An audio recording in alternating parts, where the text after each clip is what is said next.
muitas vezes uma criança não tem algum atraso no seu desenvolvimento, mas ela não, por exemplo, né, um prematuro. Então, o prematuro já por si precisa já nasceu prematuro, estimulação, vamos estimular essa criança. Isso daí é fato, né? E não necessariamente ele vai ter alguma coisa lá na frente.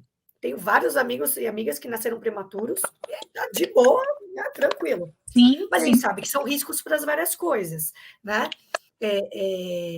Então, eu fico pensando, o prematuro ele já tem uma chancela falando, ó, vamos começar. Mas tem um monte de criança que não tem isso. Nasce no período correto, até começa a ter um desenvolvimentozinho, né? Aí tem algum atraso nisso, aquilo, mas ok, depois ele adquire um pouquinho mais para frente. E ninguém vai percebendo. E a gente vai perdendo essa janela importante. E aí depois a gente fica correndo atrás do prejuízo, né? Sim, porque aí tem vários atrasos acumulados, né? E que a gente não sabe nem às vezes por onde começar. Porque tem que. Né?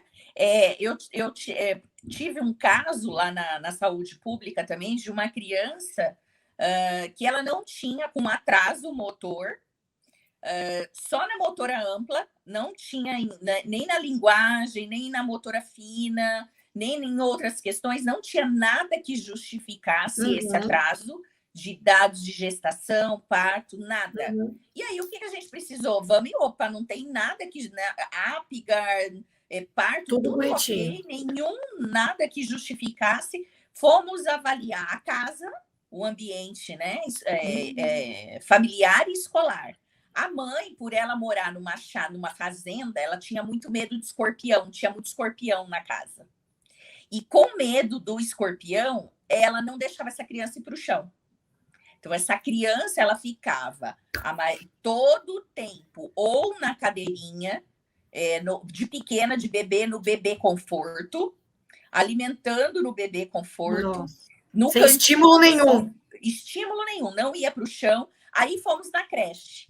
E na creche acontecia a mesma coisa. Essa criança ficava no bercinho a maior parte do tempo, depois era para a cadeirinha de alimentação, depois era o banho, o soninho voltava para o berço, aí depois à tarde era o horário do lanche lá da frutinha, ia para a cadeirinha de novo, e aí depois chegava à tarde, a mãe pegava e ia para casa. E isso acontecia todos os dias. Que estímulo que essa criança tinha? Zero.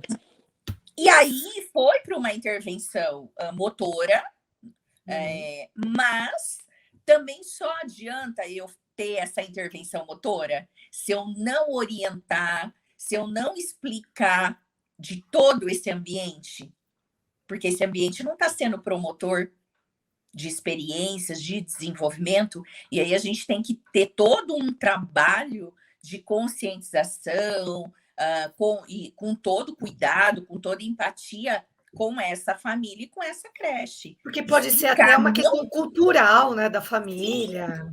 Sim. E explicar não só o que deve fazer, mas o porquê deve ser feito. Sim.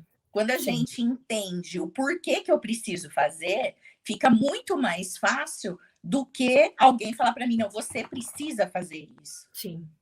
E o ambiente é super importante, né? Porque, como você disse, né? A criança tinha um desenvolvimento ok, mas ela tinha algumas falhas no desenvolvimento que o ambiente não estava proporcionando uma vivência para ela. E isso pode acarretar problemas, se não tivesse tido a intervenção, poderia acarretar problemas muito graves futuramente em algumas áreas do desenvolvimento, por causa da poda neuronal também, né? Sem dúvida. E ali no momento não tinha uma questão de comunicação, mas poderia ter depois, né? A gente sabe ali o quanto é importante essa questão do ir para o chão, desse estímulo motor para o desenvolvimento como um todo da criança, da comunicação, das funções orais. Então, tudo é muito importante, tudo está interligado, não tem como a gente separar. Isso. Então, e aí, assim, a gente poderia falar assim, pera lá, eu sou fonoaudióloga, Já identifiquei, encaminhei para o Joga pro outro. Da área motora e acabou o meu trabalho. E não é assim. Não. Nós tivemos um outro caso de uma criança com diagnóstico também, e a criança ela estava fazendo uma intervenção motora e depois veio para a fono porque estava com atraso no desenvolvimento de fala e linguagem.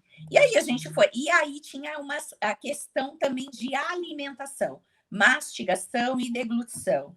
E aí fomos avaliar um quadro aí de baixo tônus, uma questão que a mãe, a criança, ela teve um engasgo inicial, né?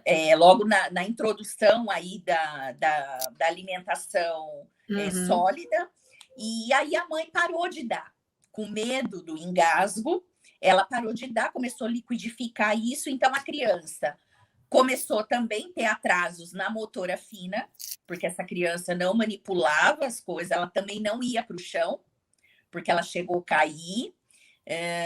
Uma questão também nutricional, porque ela estava perdendo peso por causa da alimentação. Então, olha só como tudo a gente precisa. Uma coisa leva a outra. Né? Não adianta só, ela ficou por 6 meses na intervenção, antes de vir para o setor lá, né, de avaliação do desenvolvimento global, ela ficou 6 meses na intervenção na fisioterapia só. Mas não basta. A gente precisa avaliar as outras áreas também desse desenvolvimento. Exato, porque uma coisa leva a outra. Sim. E dentro do nosso sistema nervoso central está tudo conectado. Eu fico doida quando as pessoas falam, não, isso é de fulana, isso é de ciclana, isso... Peraí, gente, calma aí, né? Sim. Ok, cada uma tem sua especificidade, mas o entendimento é do todo.